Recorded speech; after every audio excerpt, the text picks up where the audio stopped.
All right, so I will call to order a regular meeting of the Willington School Building Committee. Today is January 26, 2021 at 6:35 p.m.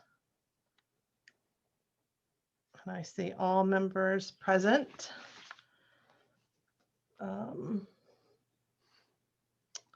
Next item on our agenda is present to speak. So I do see a few members of the public. If you would like to speak and you're on camera, if you could raise your hand, ask you to limit your comments to 2 minutes and identify yourself for the record. All right, Ms. Testa, you should be able to unmute yourself. Hello again, everyone. Thank you so much for letting me speak. I have two. Can you identify yourself for the record, please? Sorry, sure. Elena Testa, 11 Meadow Lane. I have two concerns which I would like to bring before particularly Board of Selectmen and the committee. Number one, I did not understand how did it happen that the decision of the Board of Education to appoint two Board of Education members to the building committee, it was ignored by the Board of Selectmen, and only one member was appointed and another. So that's my big question, which I will continue to watch until I get the answer, because I don't think Board of Selectmen has any authority over decision of the Board of Education. That's my number one.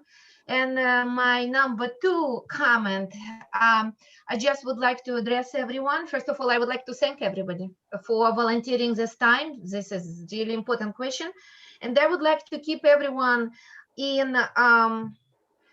in mind that the time when we decided to move on with building committee was very different with where we are now.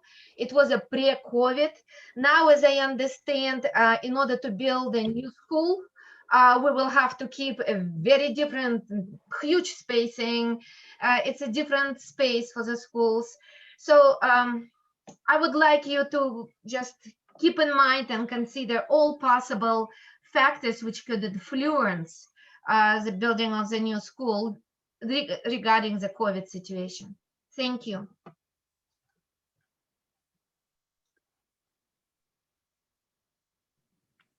Erica, you're muted. I guess I muted myself when I let someone in. Thank you. So thank you. Is there anyone else present to speak?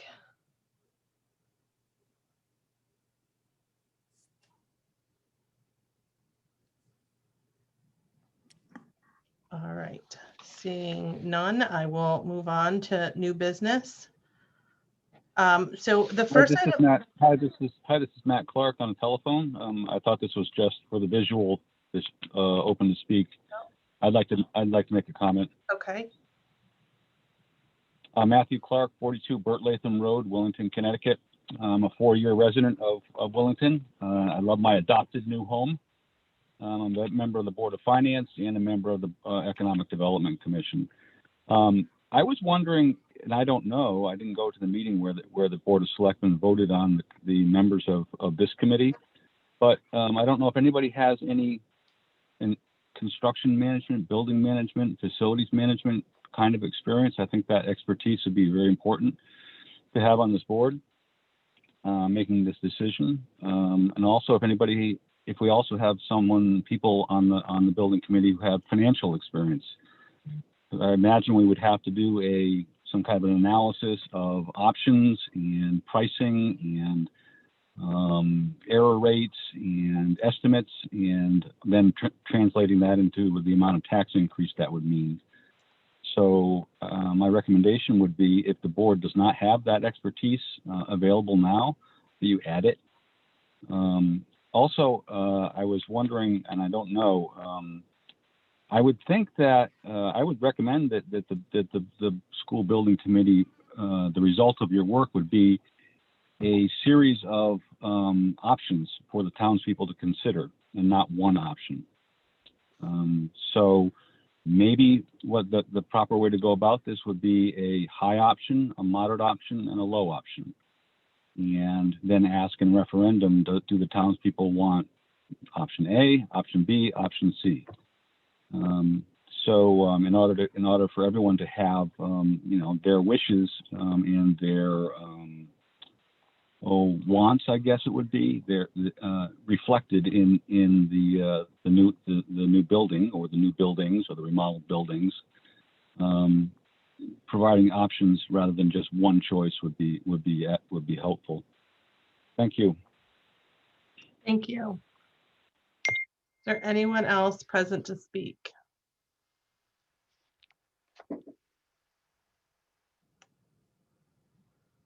Should have the ability to unmute yourself, if so.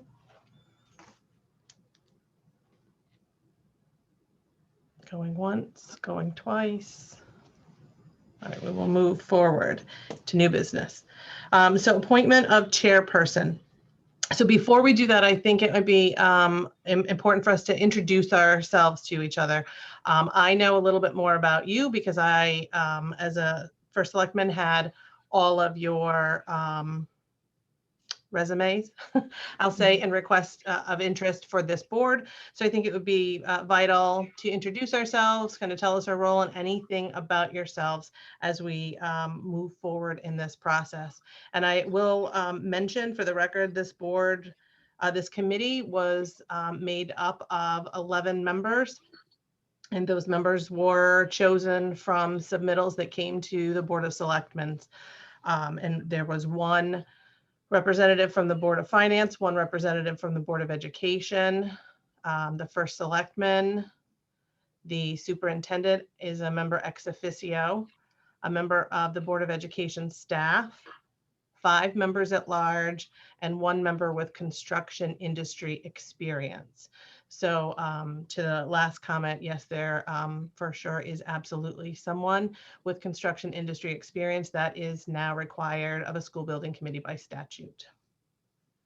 So I'll start. I am Erica Wyszynski, and I'm the current first select woman in Willington.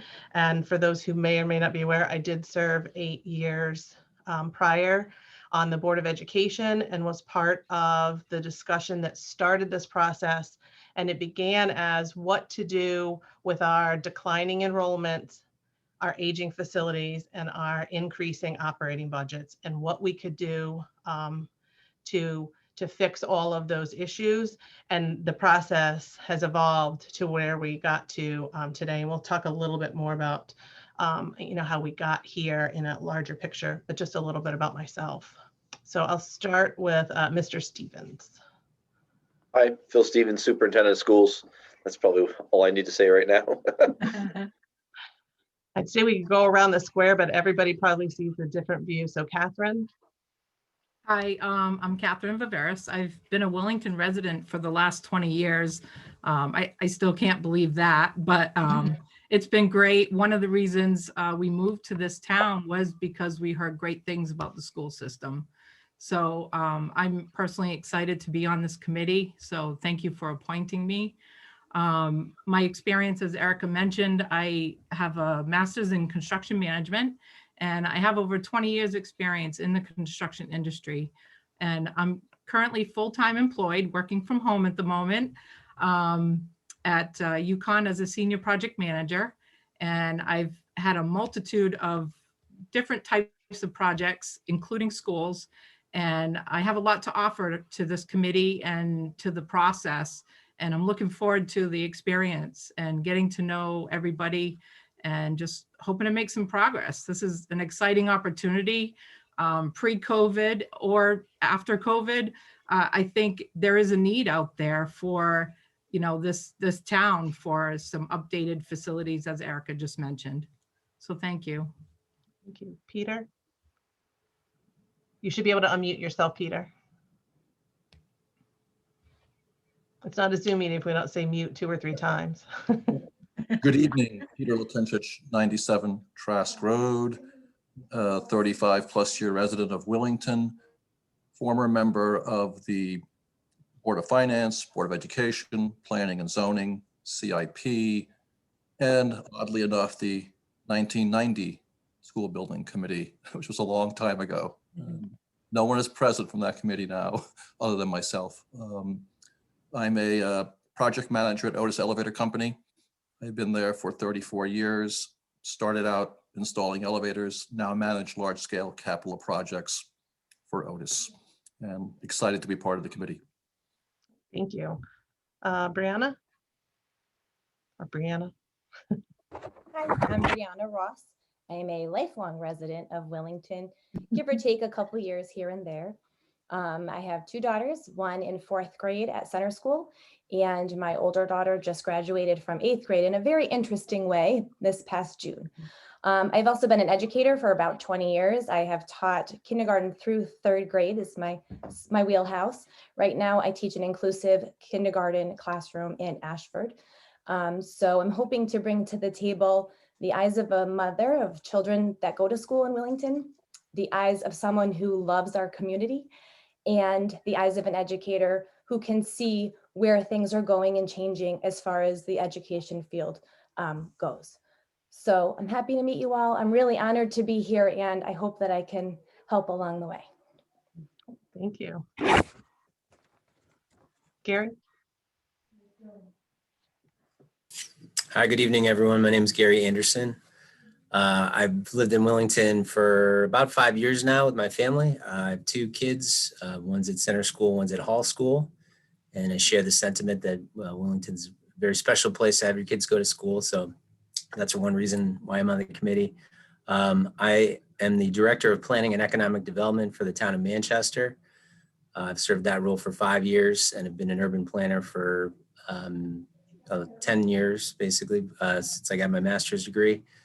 So I have a lot of experience working on the public side, staffing a lot of boards and commissions. My department staffs probably about 10 boards and commissions, including planning and zoning, wetlands commission, housing commission, economic development commission, all things like that. So I have experience kind of hoping as Phil is going to be assisting us here, Mr. Stevens will be assisting us here, I'm sure.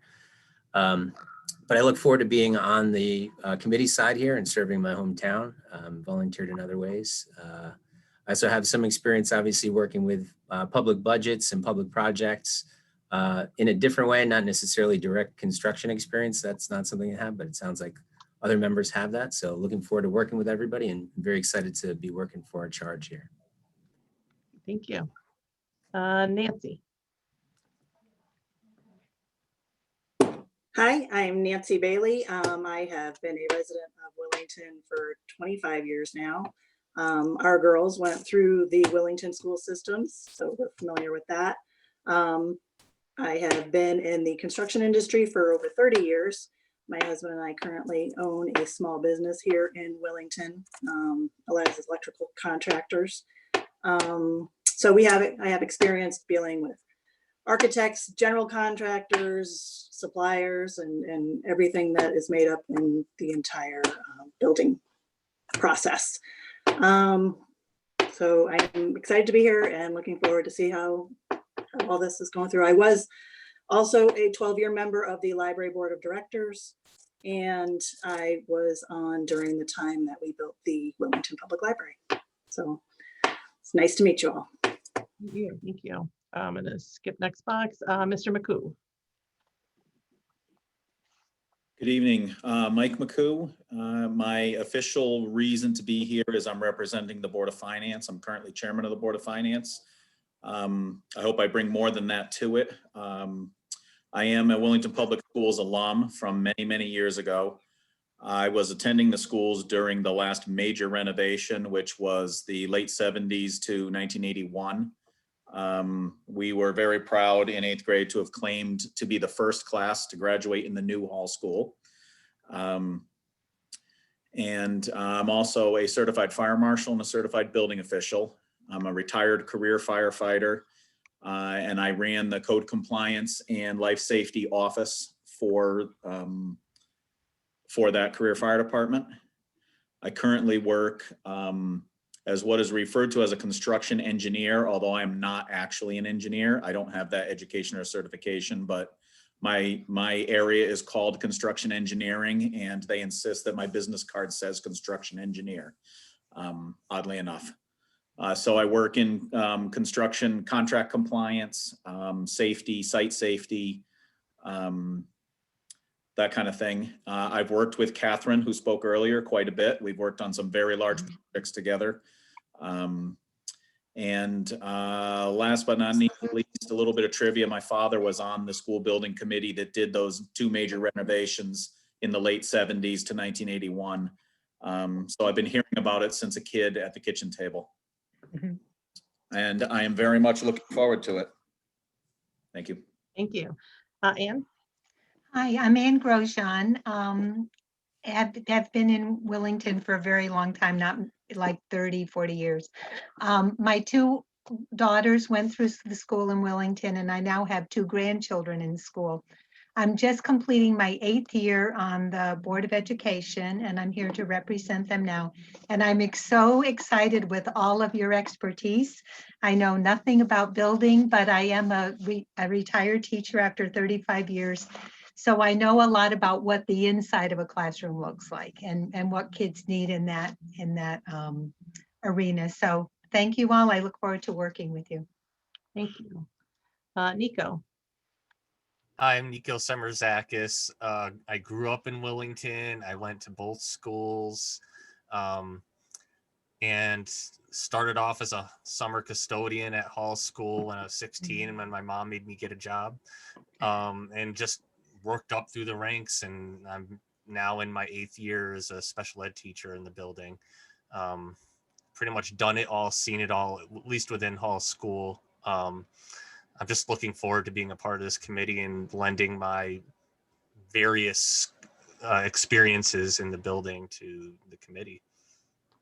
Great, thank you. Justin? Good evening. I'm Justin Naderno. I'm a transplant to Willington. I grew up in Stafford. My background, I work for Eversource right now. I have an electrical license, and I recently just took a job as an estimator for working at Eversource within the last month. Looking forward to what the outcome is and what we can put together with this board. Great, thank you. I now feel compelled to say I too am a Hall School alum. Unlike some of these, I missed a few years in there, so I didn't go to center school, but did attend Hall School. So, all right. So that tells us a little bit, and our public a little bit about everyone who is serving on this committee. And our biggest job tonight is probably going to be to choose a chair.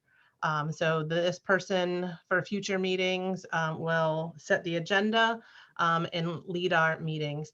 If you have any questions about what that would be, this is a good time to talk about that. I would say, I think it would probably be best if it were another member besides myself. I think it's important. It's not that I don't want to do it, but I think it would be important for another member of the board to assume that role. We do use Robert's Rules of Order for our meetings. And it may sound intimidating. I think Mr. McCoo and for sure Anne and Peter can say when we all started on a board or commission, it was probably much more intimidating, and it's really more of a process. And you wouldn't be alone in that. And we've all had questions about how to proceed with Robert's Rules and how to run a meeting. So I wouldn't let that deter you from that. And with that, is there anyone who would be interested? We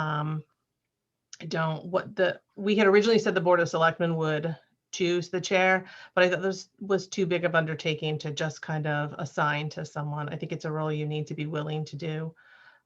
So we can move forward with nominations. You could nominate yourself, someone else. Erica, could I just ask a question? I'm wondering, I mean, I don't know too many folks that are on the commission. Maybe other people know more people than I do, but I'm just wondering if it would be possible or what people think about the idea of waiting to choose a chair for another meeting or two, just kind of hearing the background on what our charge is and things like that, and just kind of meet people a little bit before, I don't know how I would vote, not knowing everybody as well as I'd like to. This is an opportunity for us to have conversation about that. Any other comments, concerns? Peter, you should be able to unmute yourself, Peter. I didn't realize I was muted. I apologize. That's okay. I like Gary's suggestion. I'd like to get a sense of who's on the committee with us and how we work together. And I'm wondering if in the interim, we could persuade Mr. Stevens to run the meetings, everything else. Then at a later date, perhaps select a chair. I would add one thing. I personally think that because this responsibility is now passed from the Board of Education to what's essentially a town committee working for the town, that it not necessarily has to be, but I think it would be good to have a non-educational person fill the role of chair. But I'm open-minded. Mike, you look like you wanted to say something. I was toying with a couple of different things. Maybe a motion to table would be in order since it's on the agenda. We can do that. I will, to Peter's point, I think we selected the makeup of this committee really using the model from the building committee in 1990. And so some of those on this committee bring to the table some educational expertise. And what I wouldn't want to do is discount someone because they are an educator from being the chair of this committee. I think to start right off the bat, that would probably, to me, could set a negative tone that no one, in my opinion, is excluded from the opportunity to lead the committee. It is a committee of 11 and everyone gets a voice. So I'd like to hear if anyone else has comments or. I have a couple questions. Yeah. Could you highlight some of the major items that the chairperson would do? And secondly, how often would the committee meet? So to the question of how often we would meet, that would really need to be a decision of the committee, depending on the work we're doing and how quickly we're looking to move on things. Some of it may be dictated by the amount of information that we're looking to get to come back to our next meeting. It could be once a month. It could be twice a month. I don't at this point see it being a weekly meeting, although depending on the trajectory of the committee, it could eventually get to that. And that's not to say, look, this committee, the last committee went on a couple of years. This could do the same thing. And we could have a couple of chair people in that time, and we could have a turnover in committee members. So it's not a lifetime appointment. I'll start with that. You would set the agenda, you would call the meeting, you would run the meeting, which would mean leading the conversation. Erica, can I just chime in on that? Because I think sometimes when we talk about setting the agenda, that's going to be the work of the committee too. You're going to have some idea at the prior meeting what we need to talk about the next meeting. And so when we talk about setting the agenda, it's going to really be partially a group process. And really the posting is really setting the agenda, is typing it up and getting it to the office is here. So it's not this great big deal. And then really when we talk about running the meeting and organizing the meetings, it's just making sure we stay on task, because sometimes it's easy to get off task. And I wouldn't say I'm an expert on Robert's rules, because I'm not, but you have several people here that are on this committee that between all of our brains, for the folks that don't know Robert's rules, we could definitely guide each other through the process properly. Does that answer your questions, Catherine? Yes, thank you. Anyone else have any comments?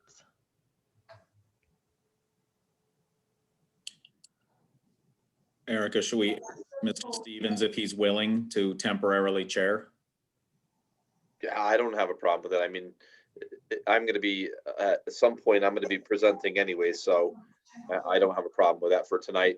I will say that no, thank you for the future. I'm a non-voting member, but I don't believe acting as the chair of this committee is the right thing. So for the evening, I don't have a problem with that. Or Erica, I mean, either one of us have the capacity to do that too. Is a motion in order, Erica? Can be. I move that this committee appoints Mr. Stevens as the acting chairperson and tables the decision on the permanent chairperson until the next regular meeting. Second. Oh, Gary, we'll let Gary second. We don't have a recording secretary now, so I'm trying to take notes. Okay, so there's a motion to appoint Mr. Stevens temporary interim chair and until the next regular meeting. And a second, is there any discussion on that motion?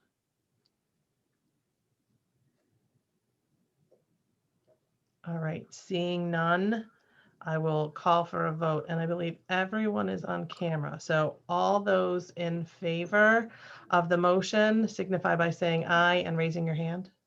Aye. Aye. Aye. 4, 5, 6. That looks like 7, everyone. That should be Yep, 10, that's- right? Yep, correct. Okay, thank you. Erica, you voted? I did vote. I am a voting member. You are not. I was just making sure that you're the only one I did That should not be see. 10, right? so- 1, 2, 3, 4, 5, 6, 7, 8, 9, 10. If the boxes would line up, it would make it easier, but they don't. There you go. All All right, so let's keep moving then. Thank you all. I would say in the meantime, if anyone has questions, feel free to reach out to Erica or myself. I mean, this is something that we can definitely answer. If you have questions about the role of the chair or anything like that, feel free to reach out in the meantime. On to the next item is 3B, and new business is the appointment of the recording secretary. At this point in time, I think it's going to be really important for this group to have someone that's going to be able to do minutes. It is not enough for us just to post videos. All of our meetings will be recorded at this point in time, but we need someone that's going to be able to do minutes. So if there's nobody interested in, and that's what the recording secretary would do, if there's not a member of this group that would be interested in being the recording secretary, we would need to ask for some funding to pay for a recording secretary.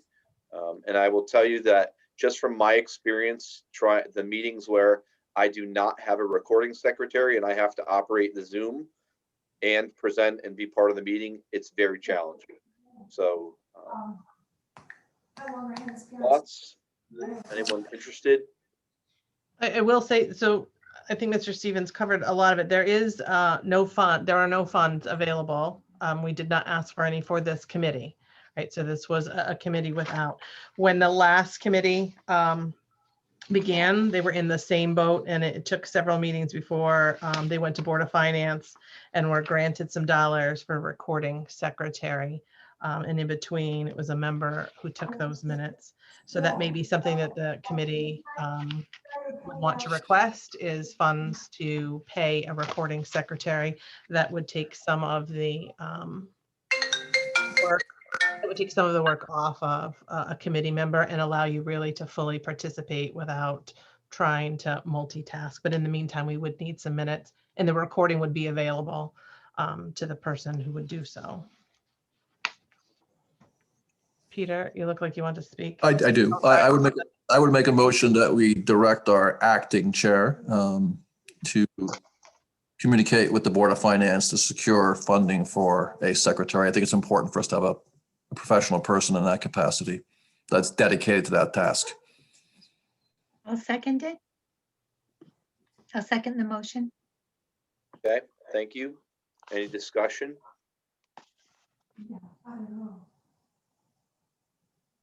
Nobody Yeah. wants to. I Go ahead, have a Brianna. question. Is there already a format used for such sort of notes? So I think it really depends on the board. There are certain boards that add a lot more, but the format is basically just putting the notes into, the agenda and kind of giving the idea of minutes is really just to try and provide a snapshot. We tend to put more in our minutes, I think, in Willington, which is not a bad thing. But it's basically just putting the information below. There's, below each, item. So Peter just made a motion. It would say his name and what the motion was. It would say who was the second, and then the discussion below it. And then if there's a vote, it just puts all the names in and how they voted. That's one thing that we have to have in writing. And you basically follow that process. Okay, thank you. Yeah, and we could give a basic template that would start, and then, moving forward, the regular recording secretary would, could format in a different way. Really, they work at the direction of the board or committee that they serve. So if the committee wanted more or less, there are a few things that absolutely have to be included, and there is a template for that. The time and place of the meeting, who was in attendance, who submitted the minutes, the start and end time, any motions and votes absolutely have to be recorded. Correct. But I know from going back over previous school building committees that the minutes were vital in trying to understand the process and how they got from where they started to where they ended. That's why more is better. Yeah. It's clear, makes it clear. Any other discussion, comments? Gary? I was going to say, before we make a request for funds, which we will probably do from time to time, and I'd rather not do that if we don't have to. Is there somebody that is gifted at that or would like to do it? And then, if there's not, then certainly I'm for asking for those funds. But Brianna's smiling. Brianna, raising her hand, she's gifted. I'm not gifted, no, but people who know me could tell you that I take notes about pretty much everything all the time, constantly, even when it's not necessary. So even if we had a official professional recorder, I would still be doing it anyway. that seems like a gift to me. Yeah. It's also up to this group. You could determine that, hey, we could try that for a period of time and see how it works out with minutes with Brianna.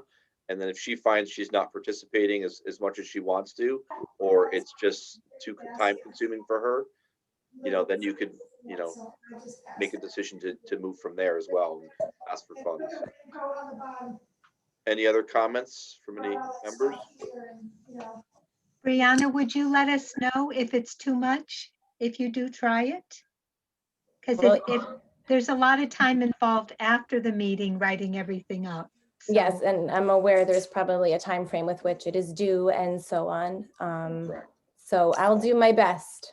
I'm willing and to let give it us a try. know. Let us know if it's too much. You're also teaching full time. Any other comments from any members? I would offer to be a reviewer. So if you have any comments, it's always good to have somebody take a look at what you've done. So I'll be happy to take a look if you would like that assistance. That's awesome. Thank you.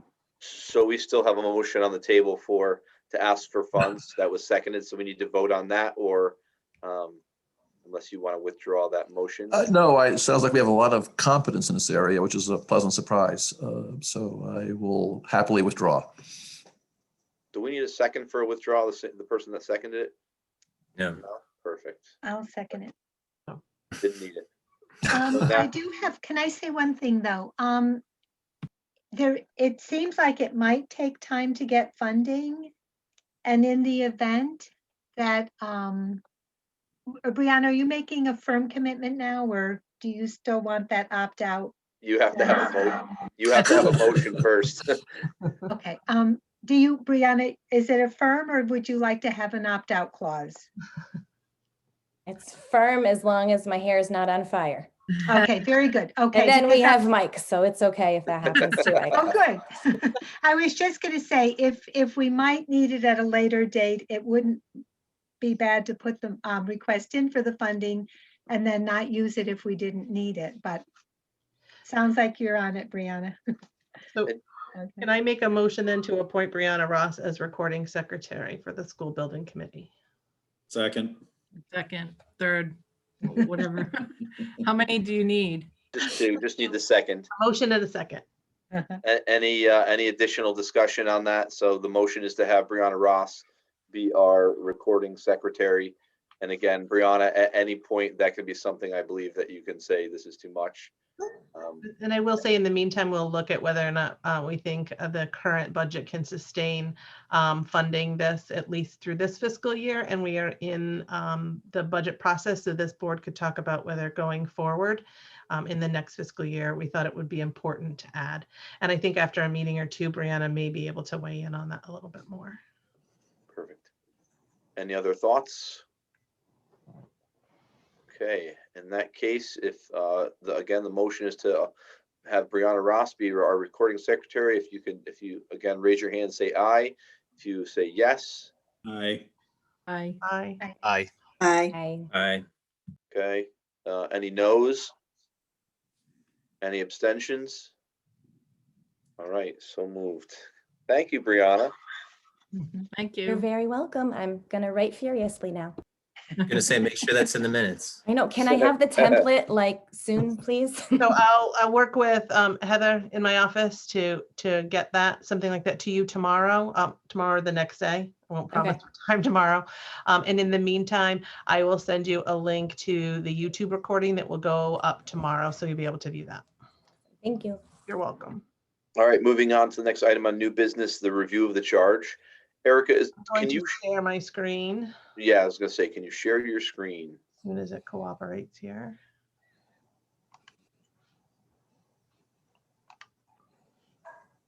All right, can you all see? Yes. Okay. Here we go. Thanks. So, and I'm just moving my thing over here so I can see you all still. So this is Erica, this is adopted by the Board of Selectmen. This is something that we had researched. We look at other prior years before this was written. The prior building committee, we looked at other towns to see what was needed. So it's important to, and Erica, I can't scroll, so you're going to have to at some point. You tell me when you're ready to move down. Yep. So the item A there, the Willington School Building Committee shall be established by the Board of Selectmen. That's already been done. Any vacancies occurring shall be filled by the Board of Selectmen. So it's set by them. The committee is authorized to request the Board of Education Superintendent of Schools to file applications and other documents as may be required by the State Board of Education or the State Department of Education.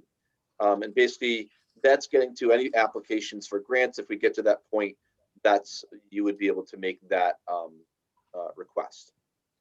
Item C is funding of the operational expenses of the committee, and it should be administered by the Board of Finance.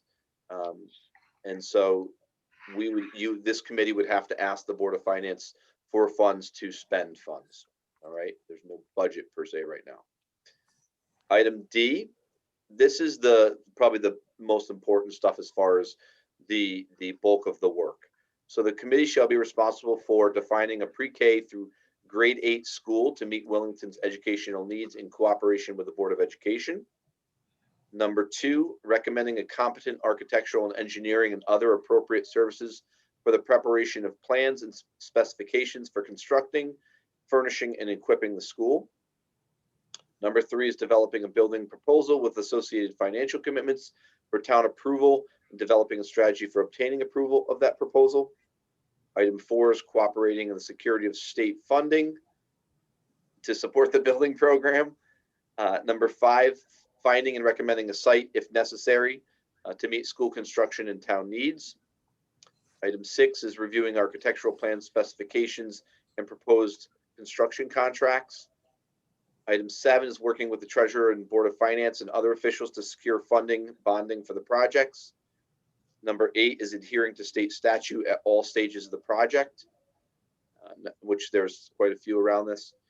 Number 9 is obtaining the approval of the town legislative body for all obligations incurred throughout the building process. Has to go to the legislative body. Number 10, identify potential future uses of the 2 current school buildings, again, if necessary. 11, overseeing construction and completion of the project. So, Erica, do you want to speak to the charge? You did quite a bit of work on this as well. I will tell you, with the exception of number 10, identify potential future uses of the 2 current school buildings if necessary. The rest of these items, with some language adjustments for 2020 as opposed to 1990, were taken right from a previous school building committee and fit the needs and/or requirements if this committee and the townspeople move forward with a construction project. So they were not developed by myself, the superintendent, or the Board of Selectmen from nowhere. There much research went into previous school building committees. We looked at some other school building committees to look at their charge to see if what might have been different, and we had to make sure that we meet the needs. So the biggest inclusion here was adding, because the discussion from the Board of Education that precipitated this conversation was either to renovate to new one of our schools and combine into one school, or one new building. That would mean that there would be possibly one, if not both, of our schools not being used as a school. And I think before we could send anything forward to the town, a large picture would need to be presented to what would we do with these buildings. One, both being owned by the town, one being owned as long as it's being used as a school. Any questions, comments about the charge? Catherine? So yeah, I took a look at the items, and the one thing I was trying to sort of compile all of these items is to a deadline or a schedule. And I noticed that none of these are really tied to a completion date or a deadline or a schedule. And it's probably for good reason, because a lot of these will take some time. But I am curious if the Board of Education has a commitment date or something that's driving the need for our charge, and what that date is, if anything. Is it 2030? Is it 2025? I think it'd be important to add it here if everyone agrees. Just something I was trying to wrap my arms around. At this point, the Board of Education just made the recommendation to build a new school on a new site. That was their recommendation. That's what went to the selectmen. But there is no date to this at this point. It's up to this group to be thorough and identify whatever forward movement they decide, and make the recommendation from there. But at this point, the Board of Ed does not have dates set forward on this. Peter? If I could piggyback on Catherine's question, have there been any commitments made under B, I guess, by the administrative team or the Board of Ed to anything at this point, or that we're not aware of? No. So the reason I ask is I remember all these EDO forms and whatnot from 3 decades ago, and I suspect some of it's similar. So I wasn't sure where we were in that process. correct. So you can now with this process, and we're living it right now with the 2 roof projects at both schools. You can't even apply to the state until you have everything in order. You have several meetings with them prior to, and then you have to, it's all online now. You have to fill out all of your forms ahead of time and submit. And this is on an annual basis for projects this big. Smaller projects are on a monthly basis. You actually have the first 10 days of each month to apply. For a smaller project, that is not the case in this situation. This is much bigger. No commitments have been made. We haven't filed any applications. The only thing that we have done at this point is just had a generic conversation with them about, what's the process look like. And it was just informational. So there's no applications that have filed. There's nothing prepared to be filed, anything like that. Any other questions from the committee? I don't know if I can see everybody, but I think I can. I can stop sharing unless, did everybody receive, I'll stop sharing that. We can kind of see all the boxes. Did everybody receive a copy of this in your email? You should have put the agenda. Okay. If someone wants me to start sharing again, we can. So I think if there's no other questions, we can move along, and I'll help give you some of the background of how this all came to be and where we are. So the next item on new business is overview of the Friar study options. And now I'm going to share my screen and I get to speak for a while. Is it allowing you, Phil? Yes. Okay, good. So I modified this presentation from what had been done for community outreach and for the Board of Education. And I think it's important to remember in this process that the content that you're going to see here is outdated, it's old. And I put that right in the front because it's from the 2017 Friar study. And, you know, we used items, you know, that are just to show you why we're where we are today. And stop me as we go along. I cannot see everybody on my screen because of the way I'm sharing. So just please call out if you have a question, or Erica, if you see anyone that you just please let me know. Got it. So just to, and I'm gonna, this is like 40 slides, so I'm gonna try and move quickly just to give you some background. Again, the Board of Ed went through the history of the facilities. You might see the years here might be plus or minus because when the plaque went on the wall versus when the process started, they're all around that time. So Center School was built in 52. It had some additions and ADA compliance in 1995. Hall School, the primary school, was built in 22. It is not owned by the town of Willington. It's provided no charge by the Hall Foundation. Nowadays, the legal agreement would be a book, and in this case, it's like 2 paragraphs. And so there was an addition there, and a couple additions there, and then the ADA compliance in 1995. Prior to the Friar study, the last facility study that was completed was in 1987. And I just noted that the deficiencies that were identified through that process, some of them are the same now and some of them are different. And so you can see them for Center and Hall School. And then that study was followed by a 1992 Willington School Building Committee report, and they recommended finding land, and which has not occurred.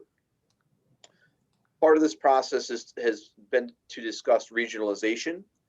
There was a discussion 2009, 2010, and it was a discussion with what is our feeder schools to Region 19 with Ashford and Mansfield to form a pre-K through 12 district. And in this process, they identified the cost. And if you think about 3 separate towns and 3 separate contracts, the cost was to go to the kind of the highest contract because those other people wouldn't settle for less. And I think that's where it stopped. They basically, I think it was this group determined, I think it was the Board of Education, and Erica, you may have been on this one, determined that it was just the cost was too excessive to move to this model. Yeah, she's nodding her head. Yes. Then there was a regionalization discussion in 2016. And what started out as seeming like it was regionalization, it quickly turned to, in the background, it turned to, we'll take your students and you can pay for us. And you can pay for your students to come to our school. And, you can pay your transportation, you can pay your special education cost, but you're not going to have a voice. You lose your voice in that situation. So just some of the background of the facilities and regionalization as it pertains to the study. When the study was identified to happen, they were gathering data for strategic planning. Friar identified 10 options by the end of this all, and they created a formal architectural and structural survey. It's a binder. They did all the mechanical, electrical, plumbing, ADA compliance code survey that have all of that. I am going to work with Friar just to see if we can get you access to this. I tested this link out. It gets us in, but it doesn't have our documents. They won't download. So if you wanted to be able to have access to this, you can see the entire facility study that was done for both schools. I will give you also a copy of this presentation.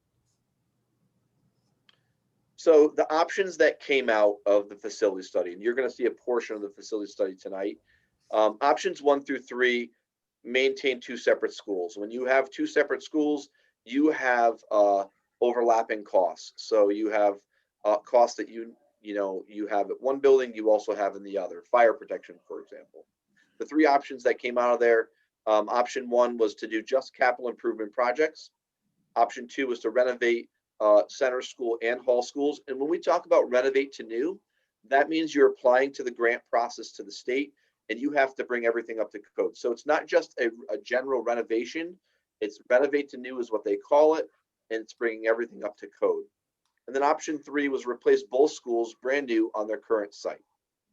Options 4 through 6 consolidate to one school, and they made 4A and 4B. And one was to renovate center school with an addition, putting everybody into one building. The other one was to renovate hall school with a significant floor plan reconstruction, again to one school. Option 5 was to build a new school on the center school site. Option 6 was to have a new school on the center school site and tuition grades 6 to 8 out of district. Again, you lose control. Towards the end of the discussion for the Board of Ed, they actually asked if I could reach out to Friar and provide some updated information, which is why you see the 2019. They gave us some updated information for a new school on the center school property without tearing down center school. That was option 7. Option 8A was a new school on a new site, and option 8B was a new school on a new site with an auditorium. I'll get to each of these now. So in the binder, in the actual facility study, this would be what you'd see as option 1. It talks about the cost. At the bottom of the map, it says combined local share. Again, I am going to emphasize these numbers are old, okay? And they're based upon our reimbursement rate at that time. There's a difference in reimbursement rate whether you are renovating to new, which our reimbursement rate was about 64%, or if you're building new, and that was reimbursement rate was about 54%. Okay, so option 1 again, maintain 2 schools. You do all the capital improvement projects. We meet yearly. The Board of Ed presents capital improvement projects to that committee, and certain projects get funded. And the idea is that you would just continue to do those projects to get them done on a yearly basis. In this situation, you would do them all at once. That's the intent of this option. And this is very small, I understand. This is what comes behind that option. It gives you all of the estimated costs, what they have identified, if it's reimbursable. In this situation, not everything is reimbursable. And I'll give you a silly example that we're dealing with right now. The upper wing at center school has the original single pane windows. A portion of the construction is reimbursable. The product, the window, is not. So not every project that goes into CIP, and this is the current CIP list that was the Board of Education sent to the CIP committee, not everything is reimbursable. So there's certain things that are and certain things that are not. Okay. So again, that's the cost, the total cost to Willington. You're not updating code. You're not changing, you're not bringing, you're not seeing any savings to the annual operating budget. There's no educational spaces that are updated. It's just doing those projects to get them done. Questions about option 1? And again, please call out if you. Okay, I'm gonna keep talking. These are just some of the pictures. Some of these things, this is the leaks that were there. The roofs are being done. Some of the windows that are fogged.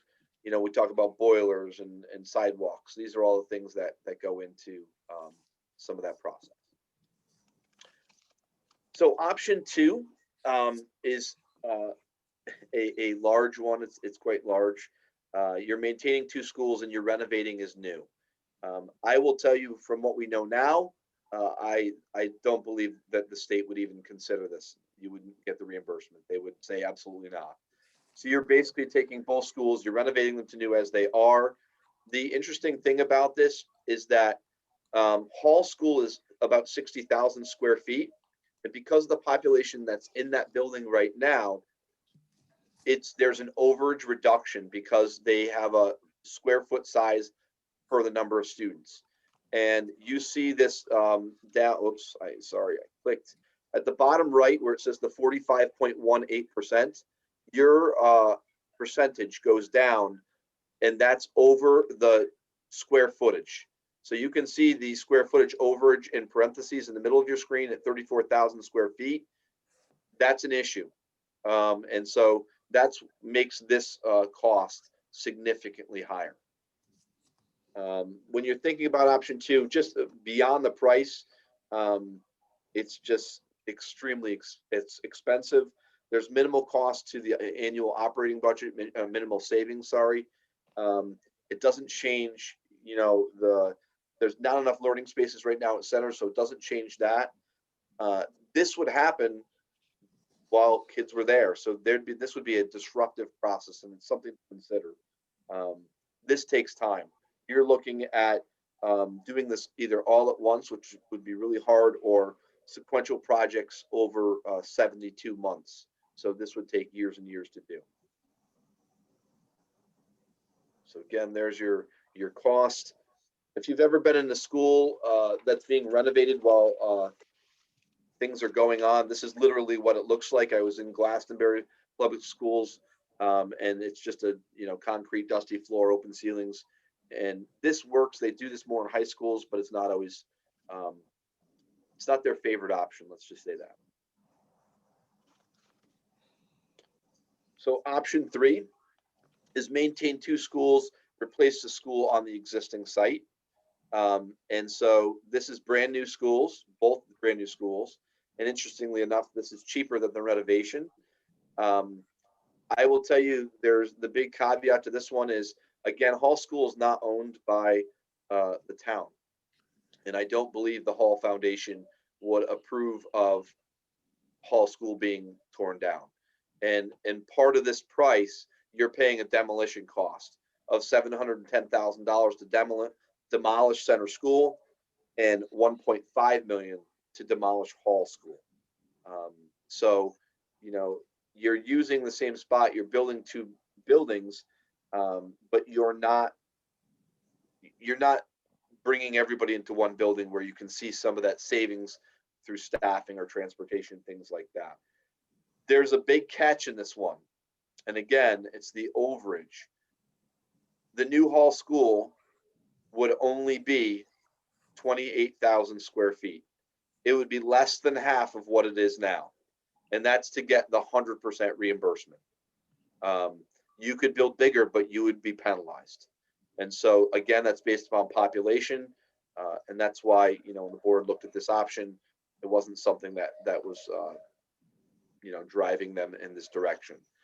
And some of the clip art or photos I have in here, I'll tell you, it's not a rendering of a new school that I'm pushing for. I just wanted to show, this is actually the Fire Safety Academy in Enfield. It's a really unique building.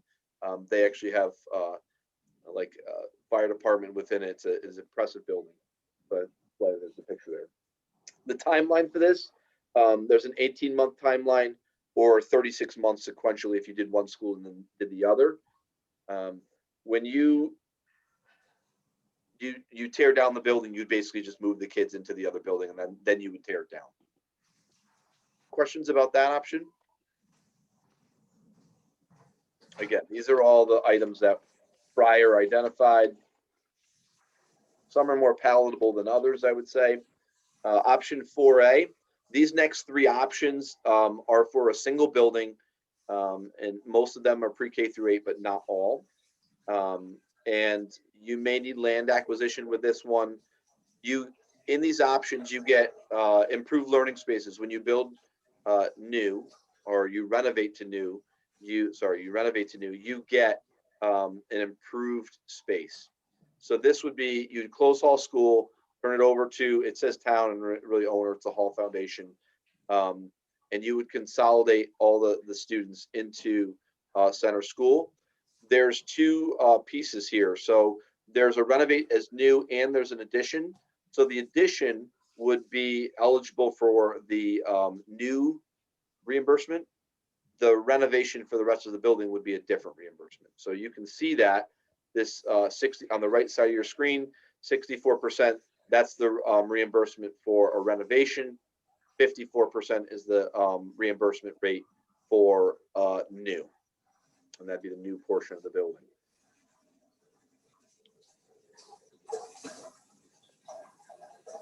Questions about this option? I have a question about that one, Phil. Yes. Does that have the same reduction in size of the hall school portion, or is that not the same as the last option? Good question. So when you put them all into one building, they look at the square footage.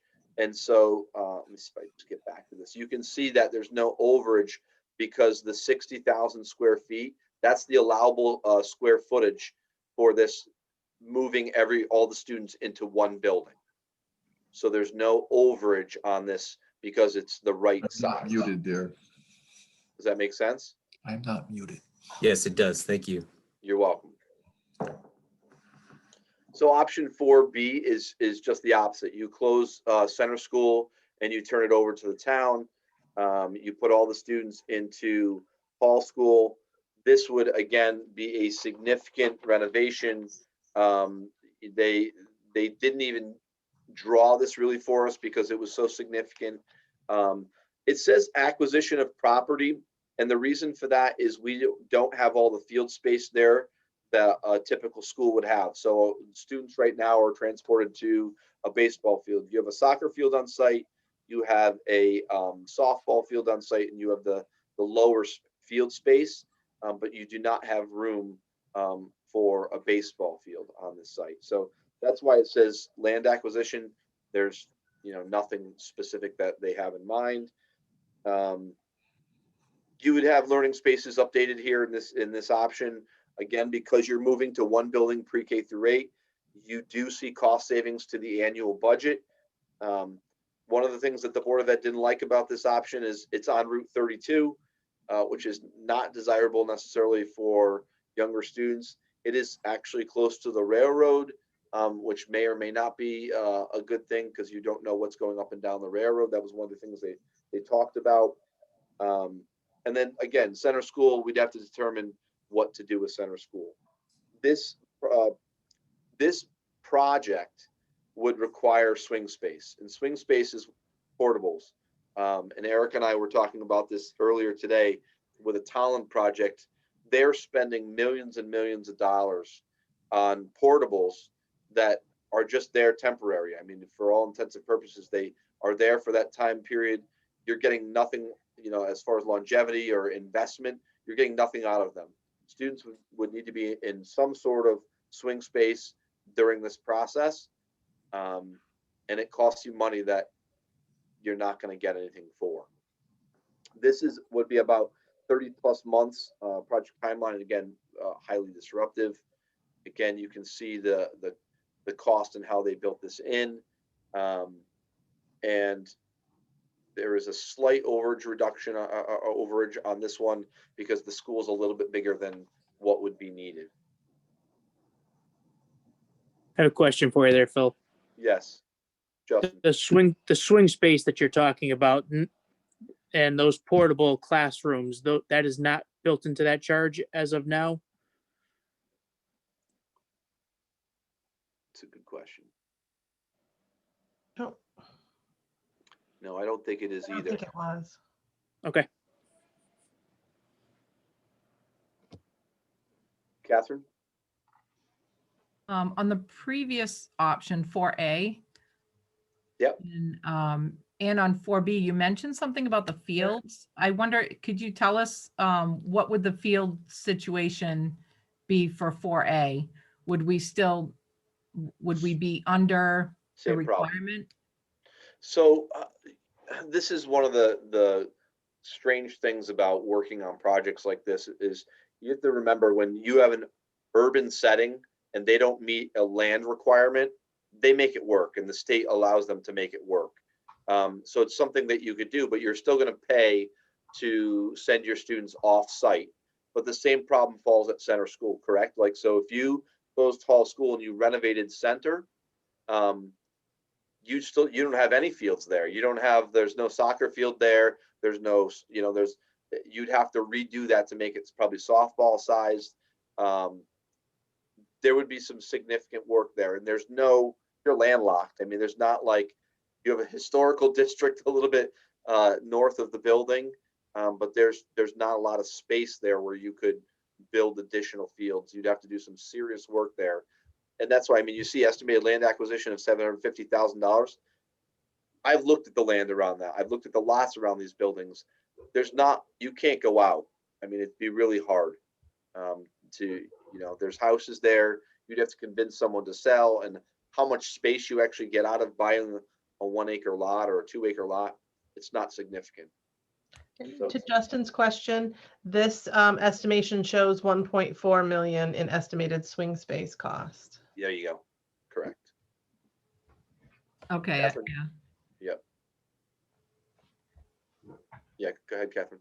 And so Phil, with this option, we would have to, for any activities that we had, sporting activities, we'd have to send them, we'd have to pay for transportation to get them to a field to play, like because there's beautiful fields on, what is that, 32?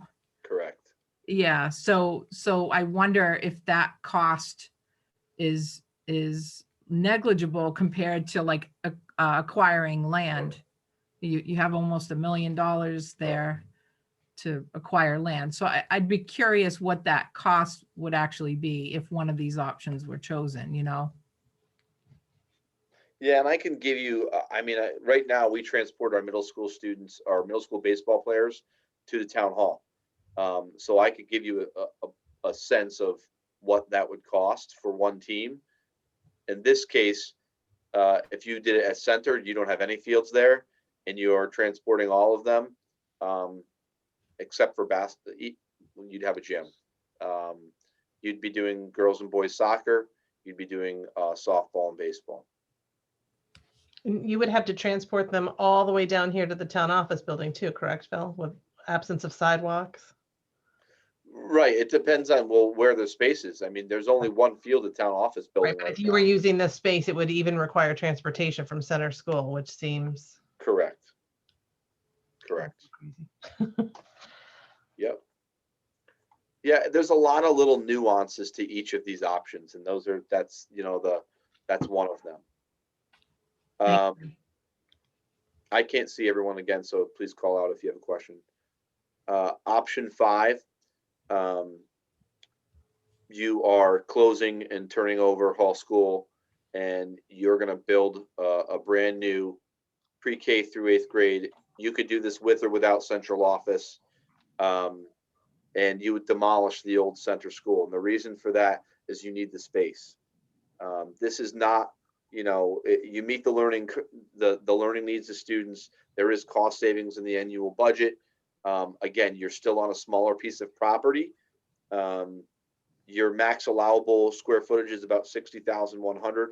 This is a faster timeline. This is, they said you could do this as fast as 18 months and it's not necessarily as disruptive because the kids are just staying in their buildings until it's time to go into the new building. So you don't pay for the swing space in this project. Again, you get the 54% reimbursement because it's new, but you still have the issue with the land.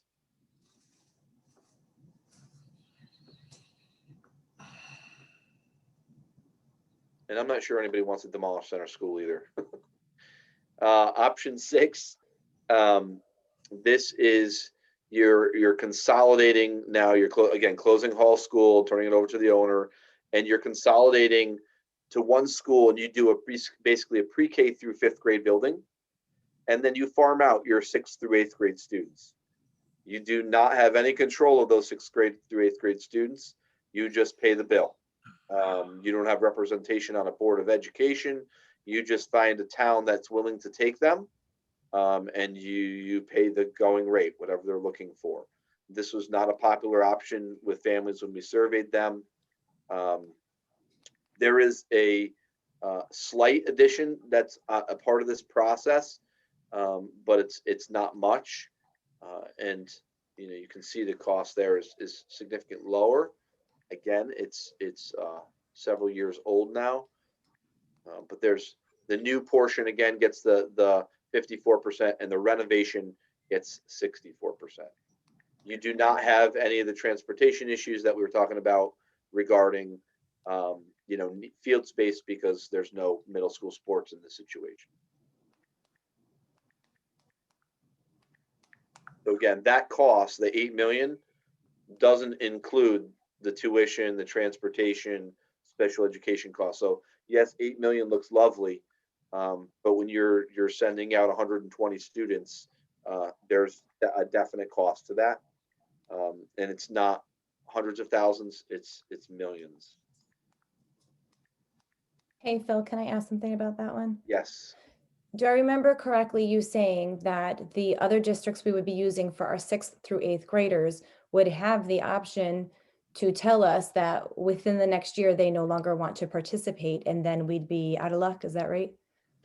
We asked about the requirement, yes, and the amount of time that they, and I can't remember, Brianna, if it was statute, but one of the issues was basically if Ashford says, hey, we'll take your 6th through 8th graders, and they have an influx, you've closed your school, and they say, we're giving you 1 year's notice, we're not going to take your kids anymore, you have to work out a different deal.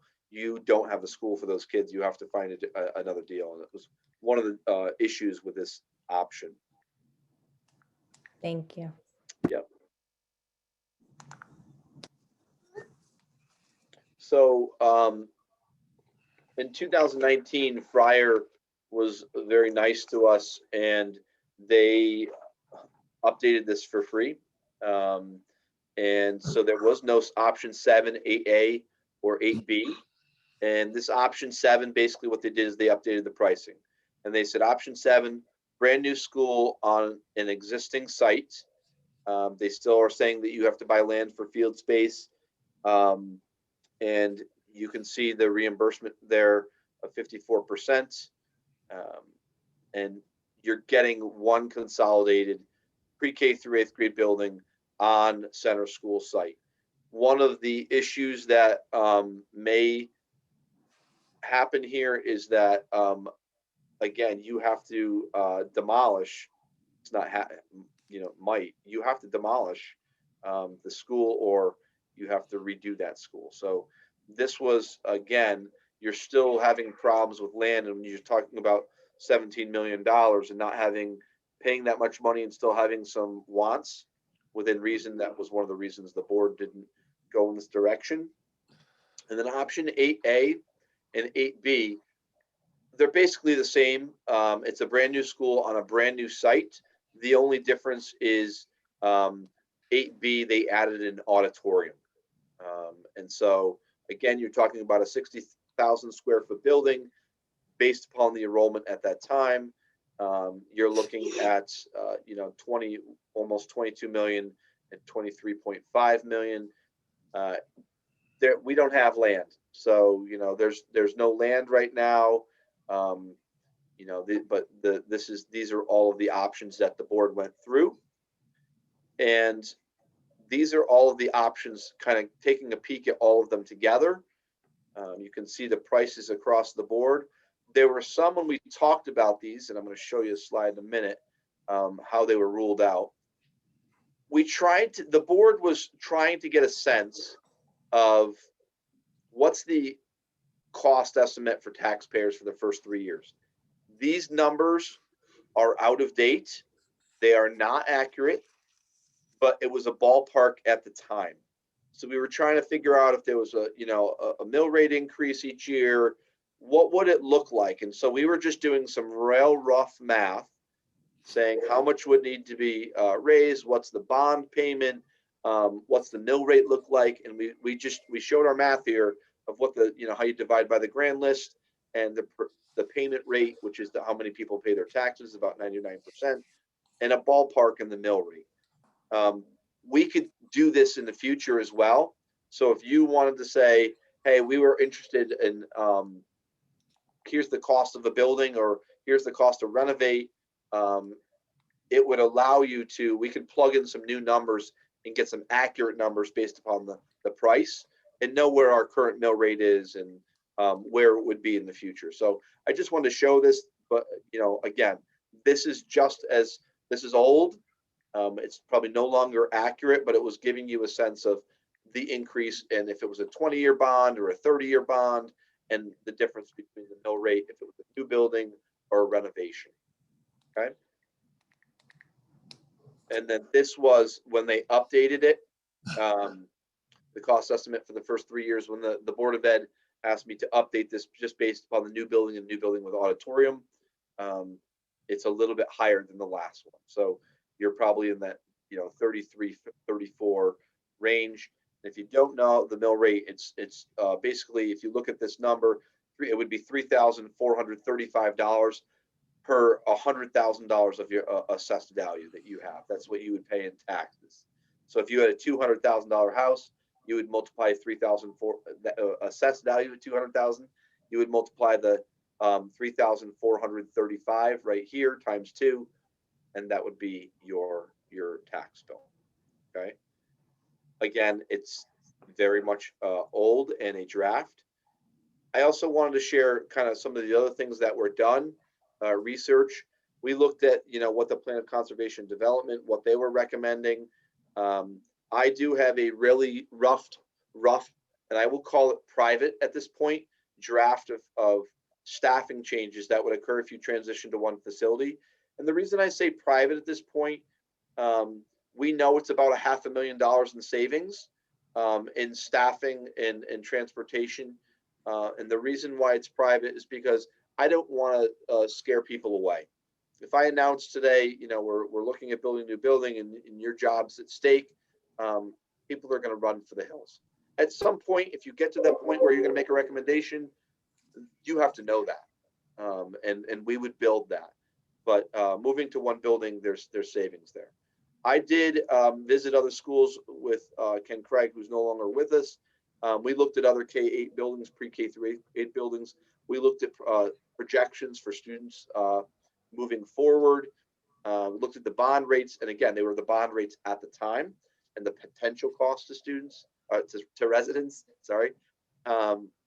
We asked for some feedback from townspeople, and then we also have some folks that are here in town. Some are on this committee. We asked for their feedback about just the options and some of the issues going forward. I will tell you that one of the issues about renovation that came up was the risk value goes up significantly when you renovate. And the reason for that is sometimes you do not know what you're getting into until you open up a wall.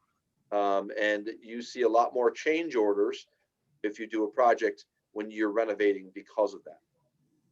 I did several community engagement events, within town at the senior center. I did roundtable discussions with a board member just to answer questions. So there was a lot of work that went into it. And in the end, this is how the board made their decision. The small boxes there that you see, 1, 2, 3, 5, and 6, were eliminated at the get-go for these reasons. They were eliminated, for one or many of these reasons, whether it was cost, the amount of disruption, what they were going to get, the risks of renovation, the location, and they left on 4A, 4B, option 7, 8A, and 8B. And in the end, they said, no, we're going to cross off 4A, 4B. We're going to cross off 7, and we really are interested in option 8A. That was the one that they made a recommendation to, and that's why we're here. So the Willington Board of Education made a formal request to the selectmen to appoint a building committee. It went through the vote, and you were all appointed. So that's kind of a really fast, just quick picture of how did we get here, and just to determine next steps. I think it's important for you to know, not starting from scratch. This is why you're here. Okay. Questions about anything in the overview of the study or the options? Phil, can you just, I'm sorry, Ann had her hand up and I. No, go ahead. Go ahead, Ann. Go ahead, Gary. Go ahead. All right. Okay. So the numbers associated with 8A and 8A essentially. So that those are 2019 numbers. So those are a little more modern than the ones for the original options. Is that correct? That is correct. All right. Thanks. Yeah. And something to remember is just like if you were going to build a house, are you going to have marble floors?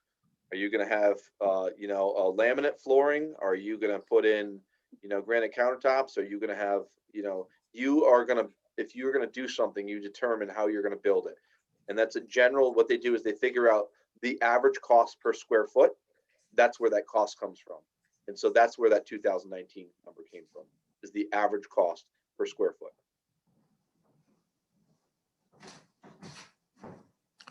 Ann? You're muted, Ann.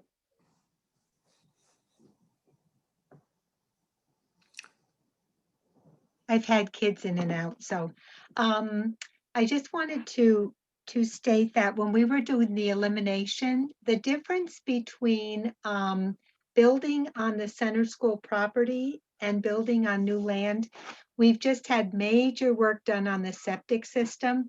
So there's all kinds of things going on underneath the ground on that lot that I think when you talked about the risk, Phil, of not knowing, you know, what problems exist down there. I think that was one reason that we led toward a new piece of land as opposed to that the center school land. Any other member comments?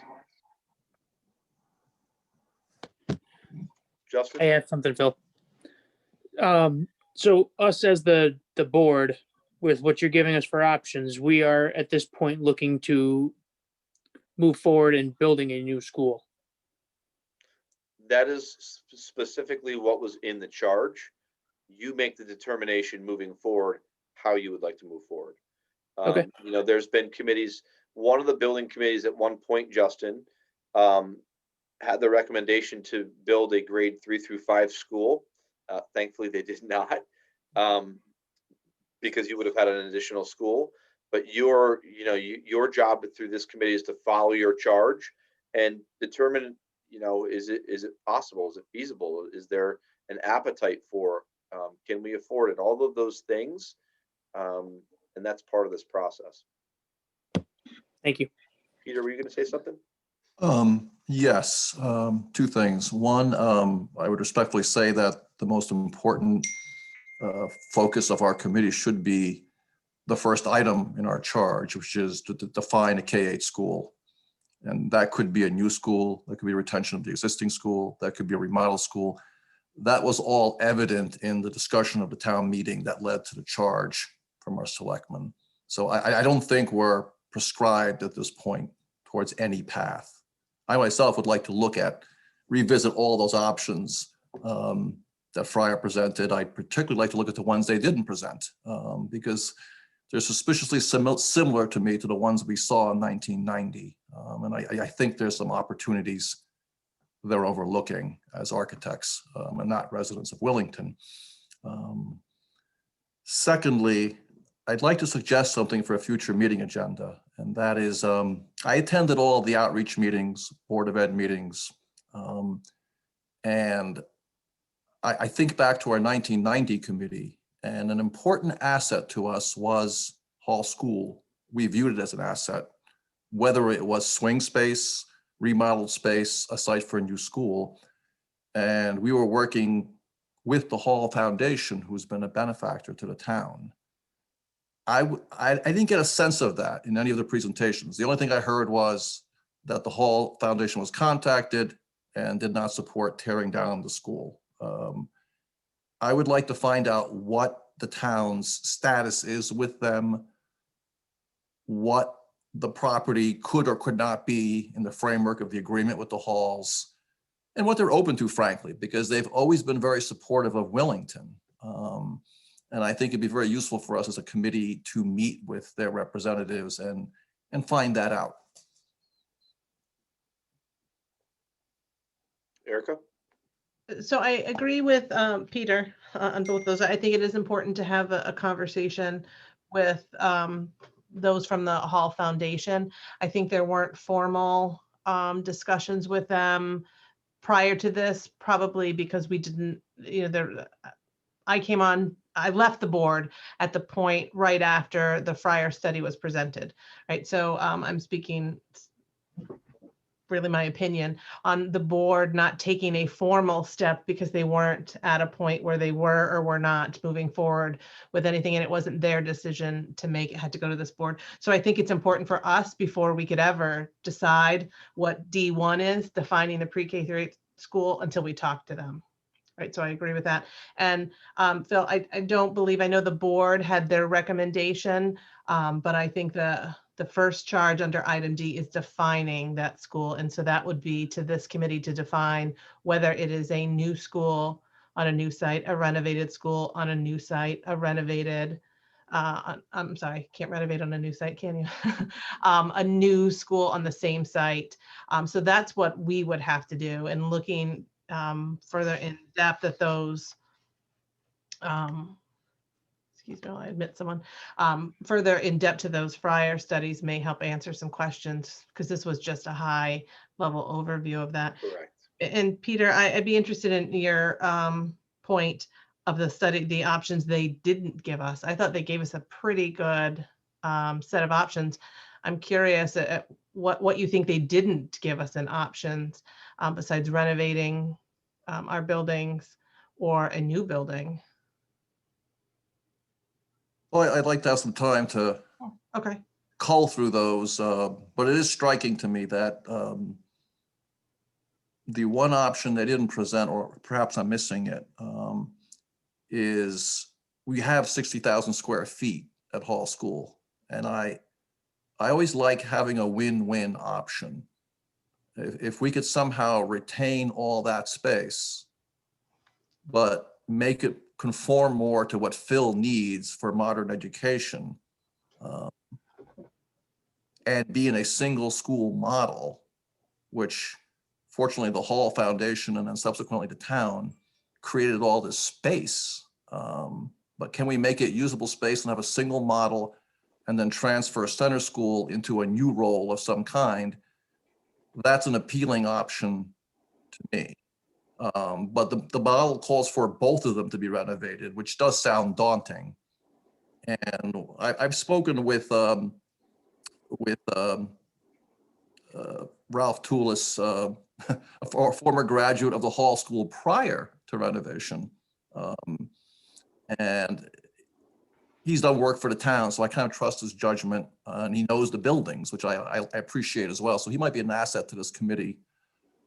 And he views Hall School as substantial, robust construction. He views Center School as poor construction, which makes sense. The 50s was not a great time for us for construction, whereas the whole Hall building was robust construction from a different period. So it would be interesting to view those options of a single school at the Hall School site. The biggest liability I see is it has some field space, but not complete field space, as Phil points out. Sure. And I'm wondering what the land acquisition opportunities are in South Willington, particularly with that whole Erica Village model that you and Christina were discussing at the Selectmen's meeting, and some of the progress there with just future opportunities for South Willington. I'd be curious about that as well. Any other comments about the overview of the Friar study options? Mike? Phil, not having had the chance to look at it in depth, did the Friar study go into things like pieces of property, looking at other likely places, or even identifying a type of property if you were going to do a new school? No, I have, and I've done, again, a very high level just to see what's out there. And I've, an executive session and with the Board of Education at one point, we reviewed property, because that's one of the items you can go into executive session for. And the reason why is you don't want to give away that, hey, we're interested in your property, and suddenly the value goes through the roof. There are properties in town That's one thing that we do have in Willington is property. Are they all suitable for a school? No, they're not. Some of them are, you know, they're large enough, but they're on a steep slope, or, you know, it's not something as easy as just saying, hey, that looks like a perfect 20 acres. You have to do a lot of work to make sure it's prepared, which is why the cost of the lot is so expensive. Sure, understood. And we certainly will have a lot of time to dig into these over time. And so I think in the future, we want to, before we kind of narrow ourselves down, one of the things I think we should be talking about is things like the Youngerman property that was at one time envisioned to be the location of a new school, was purchased, and that was part of the pitch to the townspeople of why we were buying this piece of land. There's 52 acres there, and so when you look at it just on a map and you don't look at the topography and everything else, you think, well, the town already owns 52 acres to put a new school on. Why aren't we jumping on that more? But then there's a later version of the story that says that it's been determined that isn't a good location. I don't think we should go into that detail tonight. I just think it bodes research. It should be part of our process. If the town owns this huge chunk of property, why can't we use it? Or maybe can we use it? And we just, you know, have to look at things a different way. And then a greater thing for the town is if we can't use it for a school and no one, or we decide not to build a school, maybe the town needs to think about what they're doing with those 52 acres. Sure. Yeah, and we did look at a prior document that said it's not suitable for a school. And we definitely can share that. Erica, do you remember what report that's in? It was in the final, I believe it's in the final report from the 1990 Building Committee. Peter, do you, I believe it was right in that document that it wasn't suitable to be used for a school. And Mike, to your point, there's, you know, a certain population here that always points us right back to us, and that you feel like, okay, great, we're sitting on this piece of property. And they keep circling, kind of going in the same circle down the same drain. So I agree with you. We either need to figure out what we're going to do with it, or maybe it's time for the town to sell it if we don't have a purpose for it. But I think it's also viewed as open space there too. So there are some benefits to just holding on to it. But I'll take a look at that. I didn't copy that whole. I'm rummaging through my file here, and it's in the vault, a copy of that study, and I think that's where it lies. Any other Peter, questions? do you recall? Say that again, Erica. I asked Peter if he recalled. Oh, yes, I do recall Youngerman property being a prominent, you know, property in town that we were considering. And I remember then Superintendent McKee working with the Friar folks at that time, saying that it was undesirable. It's not clear to me why that was, other than I think the town was dumping like things there, not chemicals, but like raw, you know, sand from sweeping the roads, and it seemed to have a negative connotation. But I don't recall why educationally that wasn't considered a good location, other than they said it wasn't. But there were other options then too, and we had one family that was willing to make a substantial donation that unfortunately fell through at a late juncture in our time. And that's not unheard of now too. I mean, we're talking about property. You just don't know. You don't know. Gary, you had your hand up? I was just going to ask if we could be briefed on that at either the next meeting or, you know, one of our first meetings about, you know, that piece of property. You know, I'm not aware of that. I'd like to just hear about why that was purchased, and, you know, what maybe the issues are, if we can research that a little bit. And then maybe it's appropriate to have an executive session if we could at some point, just to talk about other options that people know about, just so we can all have a you know, an idea of what some of the options might be that are out there before we dive into it too much further. We've kind of moved on to the next agenda and item anyways, which is discuss next steps. So I agree, Gary. I've never heard the reason why the Youngerman property is not. I have seen where it says that it's not suitable. But I think that if people have that question, I think it's part of our job to say, if it is or is not suitable, we should give the reason why. So if we can determine that, that would be great. I don't know the reason why. And at some point, if the answer keeps coming back to a paper on a previous study that said it just isn't desirable, that we may have to put some funding into determining why, right? That's, Yeah. give us some real facts and where Erica, information you, lies. you might check with one of your predecessors who was selectman then, Carlton Chicky. Okay, Because I recall there was some drama with this whole thing where the town purchased the property and then subsequently surveyed it and found, it was highly embarrassing apparently, found out that we actually purchased less land than we thought. So no one was anxious to discuss Youngerman because there was like negative about it. yeah, but it's the first thing when you say, I want to put something, or we're thinking about it, there's discussion about it, everyone goes to the Youngerman property, but there's really no answer. So it begins to get a little frustrating. All right, thank you. I'll reach out to him. So as far as next steps go, and you know, obviously we need to discuss a chair next meeting. What, and Gary, you just alluded to this, like you want to know what data the Board of Ed has gone through, and you want to see some of those things yourself.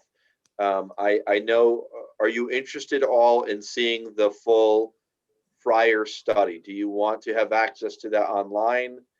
Is that something that would be beneficial for you to all look at? I'm seeing some head nodding, so I will make sure you have access to that. We can definitely talk about, and again, Gary, I will respond to your question. I haven't touched my property list there. I will tell you, I think there were 11 properties that I identified, and I worked with land use across the hall from my office to look at what's out there at a certain size. Obviously, if it was on a steep slope, it came out of the mix. We've not walked them. We've not contacted any owners.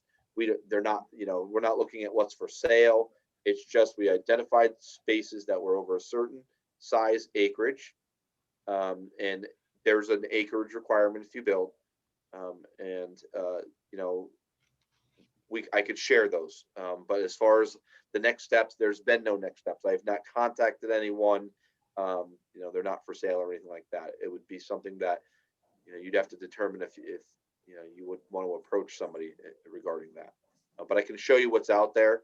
And one of the interesting things that came out of our survey that went out to families in the community was, do you care if it's in the middle of the town? And they didn't. It didn't matter to them. It was not a priority for them.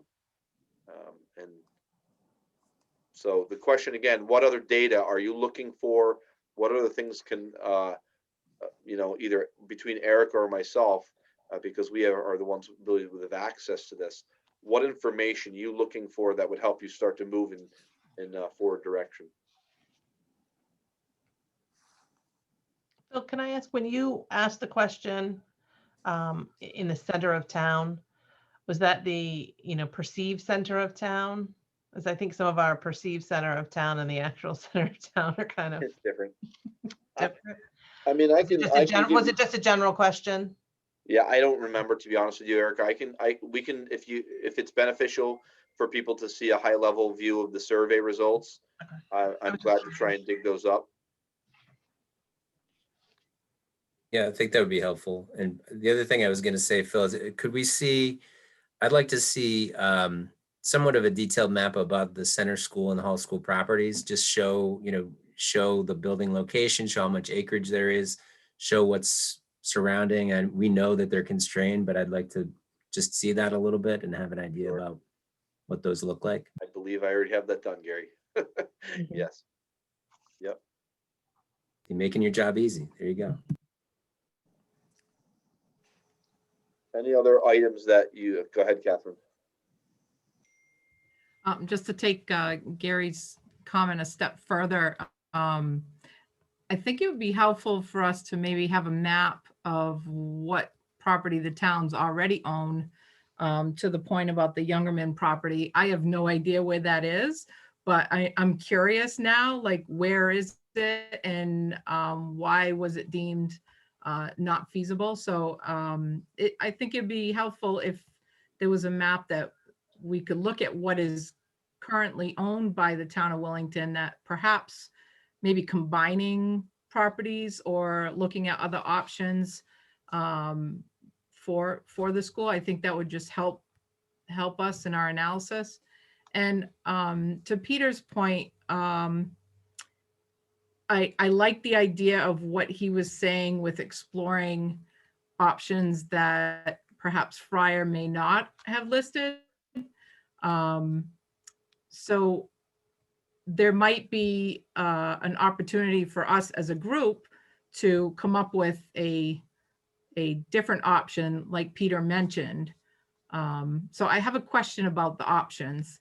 Mhm. The option 8A that was presented by the board, I understood that our charge was to sort of continue with that flow, but it sounds like we're going to be exploring some perhaps other options, but are we going to end up going backwards and start visiting all of the other Friar options? I don't know that that's a good way to go, because I think there's been a lot of progress with eliminating some of the obvious options, but it doesn't sound like that's off the table. So I just wanted to get some clarification on that part of it. Erica, the charge? I would say it's a little open to both, right? I see your point, Catherine, and not wanting to revisit work that's been done over time, but the charge was very general in defining a pre-K through 8 school to meet Willington's educational needs in cooperation with the Board of Education. So part of that in cooperation with the Board of Education is that they made a recommendation of what they thought should be. And so to start from scratch might, it might not benefit us, but taking a look at them. And if we're looking at an option that maybe we didn't see, might be the better way to go than some of those. You know, we might all be able to agree pretty easily that option 1, which was just make capital improvement needs on those, but all at one time, is probably just not necessarily answer all of the problems that brought us to the table. Right. So we may not have to go through all of those, but maybe investigating, to Peter's point, options that weren't on the table. But the charge did not say a new school on a new site. It did not say a renovated school on a new site. It was not specific in that way. I guess, Mike, the reason I wanted to restate that was it's a pre-K through 8th grade building. Correct. That is what the charge says. Correct. So, you know, that's where option 1 is already off the table. Renovating both buildings is off the table. I will tell you, I'll be really blunt with you. In my communications with the grant department on other things, they would never fund that anyways. They would never fund the renovation or a brand new building on both sites. They and I know this because we're dealing with the roof projects right now, and I will tell you that they have come right out and said, over a period of time, if you continue to do projects at Hall School, you risk losing funding. And the reason for that is because we have 200 kids there. Right. And we were told, and I was told point blank, their recommendation, and this is exactly what happened in Mansfield. They told them, and the director of the Office of School Construction Grants came right out and said, I won't approve your grant to renovate those buildings. We want them in one. And because you're decreasing your costs and going to one, and you're starting from scratch. I've already heard that from the Office of School Construction and Grants. I don't think that would be a bad thing to try and get someone from them, from that department, to come out and speak to the group too, because we may have an idea as a committee, and they may just come out and say that's nice, but we won't approve that. It's important to know. Absolutely. Any other future items? Peter has his hand up, Phil. Oh, sorry. Go ahead, Peter. Yeah, if I could follow up on Catherine's request for the locations of everything and expand it further. So I think that'd be really useful to us to know what buildings we have in town, the schools and other municipal buildings.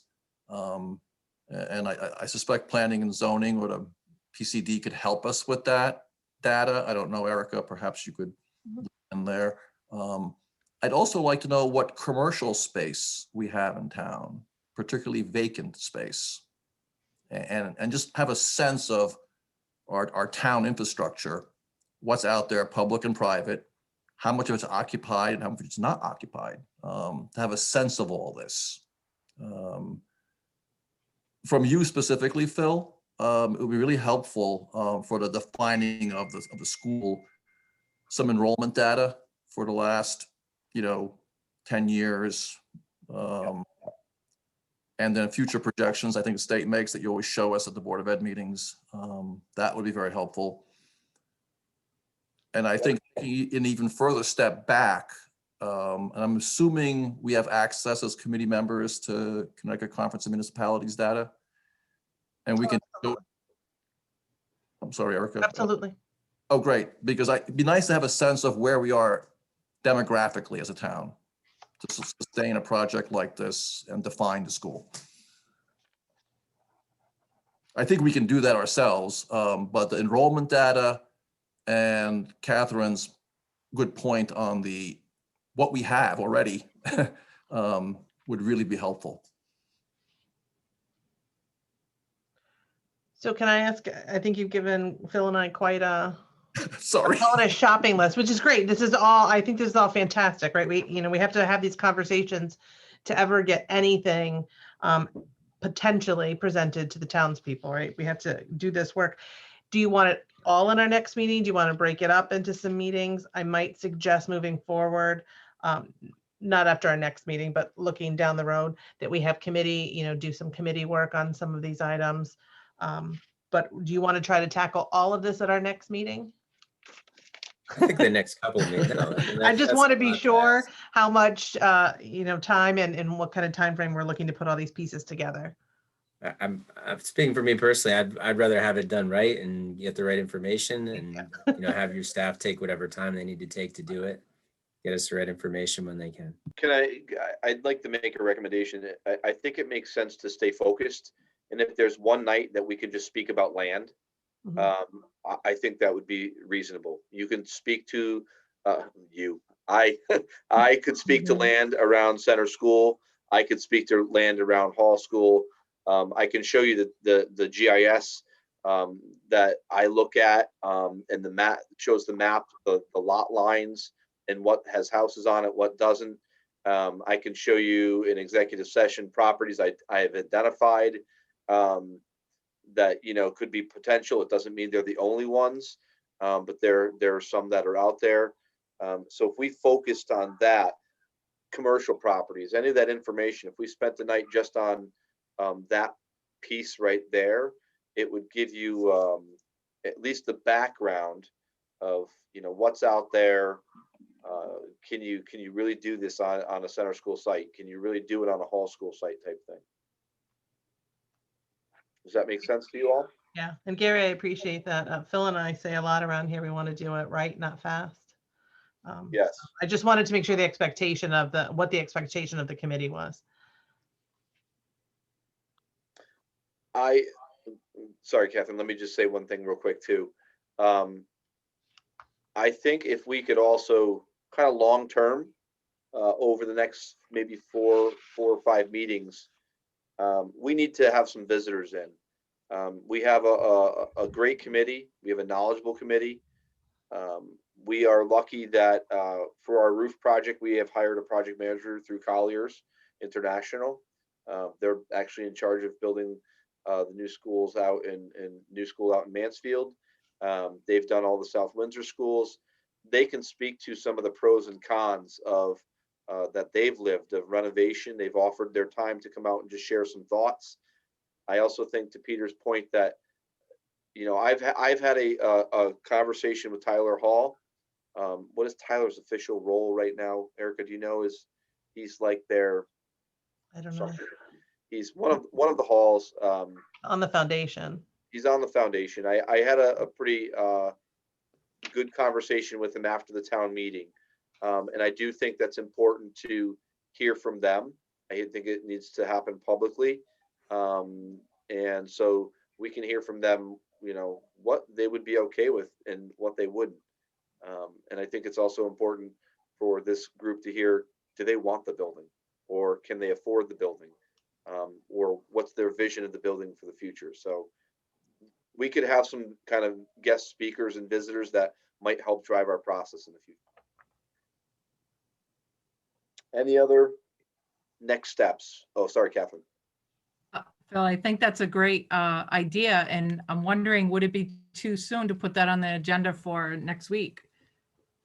Just so we have something to talk about while we're still in the process of data collection. And to that, do we want to meet weekly, monthly, bi-weekly? I'm not going to lie, right now, weekly may be difficult. And it may be difficult just finding a day of the week where we're not in a budget meeting. I see Gary shake his head. You know what budget season is like. So the available times may not be as easy to come by. Yeah, certainly for next month. I mean, we're in capital and Board of Finance 2 nights a week, every week. Right. Correct. And then those off nights, Board of Ed and Board of Selectmen are meeting to discuss their budgets. So we may be looking at, a month right now, if that's doable.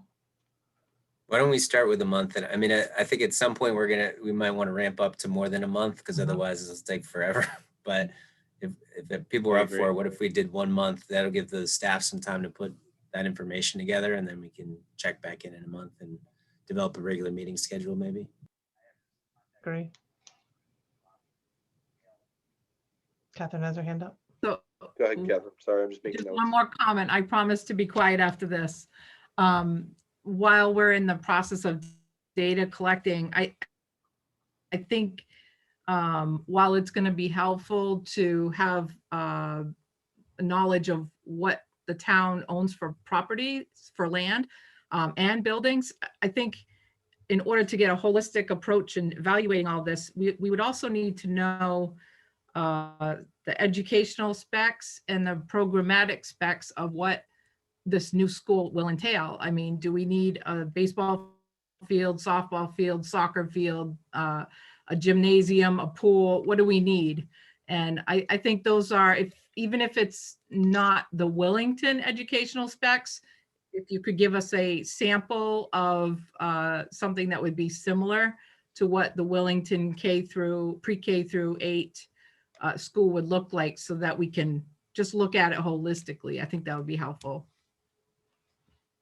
Thank you. So I think statutorily, if you do anything, the Board of Education, their job is to identify the ed specs, and so they would be responsible for doing that.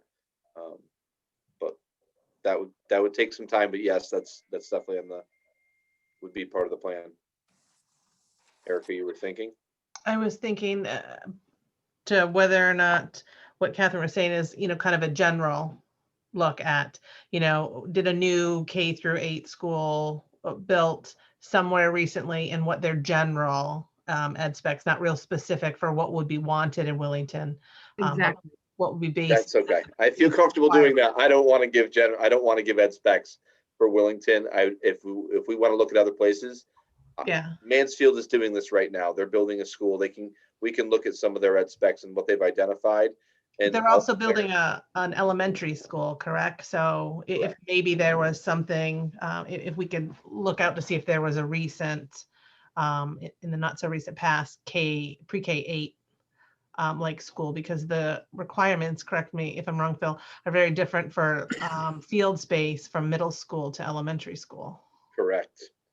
And fire code is very different. That's one of the reasons that just moving our elementary school students into Hall right now is a challenge. They have to be, on the ground level, or they can only go down 1 flight of stairs. And if they go down that 1 flight of stairs, it has to be their set of stairs. They're very extreme. So we can definitely do that. Unfunded like mandates, right? Yeah, I just, as long as I'm comfortable doing that, Catherine, I can definitely get some research on that. And I believe Colliers probably could help us pull some ed specs that have been out there for pre-K through 8. So you just have a sense of what it looks like. any other future items that you can think of tonight? We don't have to solve the world tonight, but No, but I think it might be beneficial in our next meeting to talk about some of the items that were included in the CIP plan that would affect this committee moving forward. And they were, based on potential needs. And so if we share those with this committee. okay. Ann? Phil, when you talked about visitors, maybe the state to let us know what would be reimbursable and what percentages and all of that. I can definitely get the reimbursement rates that are current. When you talked about they wouldn't fund this or they would fund this but wouldn't fund that, to answer those questions. Yep, and most of it's just about the number of students in your square footage, Ann. Okay. If you Thank go you. to a new building, it's for the most part, unless you go outside of that cost per square foot, you're funded at it's a percentage of a percent, but it's 100% of your 54%, if that makes sense. Okay, thank you. Yep. So unless there's any other comments tonight, we have some homework to do. And I will get an agenda together for next meeting. And then obviously in the meantime, if you have any items you want to add on the agenda that was not there tonight, just email me. At this point, I think between land and CIP and just some other things that we just talked about tonight, we have quite a list. But we could always do something moving forward too. And then we'll meet in about a month, and I will, Erica, can your office schedule that? Absolutely. Perfect. So unless there's any other comments, Peter? One quick one. Can we get with the minutes, a email list of ourselves with contact emails and just who we are? We won't include that in necessarily the minutes, but Peter, we can send that out to you. Heather compiled a list. Thank you. I You're welcome. appreciate that very much. You're welcome. It is important to note that because we are a public committee, board, commission, that the communication would be just with the chair. We can't be communicating through email because then we would potentially be holding an illegal meeting. So we wouldn't have back and forth conversation with individuals. So just, share the information, but any work of the committee has to be done at the table. One more thing on that, Erica. Yes. Just what is confidential and what isn't going to be confidential. So the only thing that wouldn't be public would be anything we discuss in executive session. While we're in this format, the recording would stop for executive session. There would be no minutes. Anyone that wasn't a member of the committee or specifically invited in would be asked to leave. If we were in public, we'd either go to a different room or they would be asked to leave. And so what happens in executive session stays there, and you cannot take any action there. So there could be no voting. If we were discussing a potential vote, you'd have the discussion there, come out of executive session, and that in public is when you would have that vote. So I would say probably 95% of the work we do is in public. Okay. It just can't be conducted outside of the committee. So, 2 or 3 members meeting together to discuss things, that would be unacceptable and a potential FOI issue, concern. And FOI is a Freedom of Information Act. So that basically governs our public meetings because we are a public agency.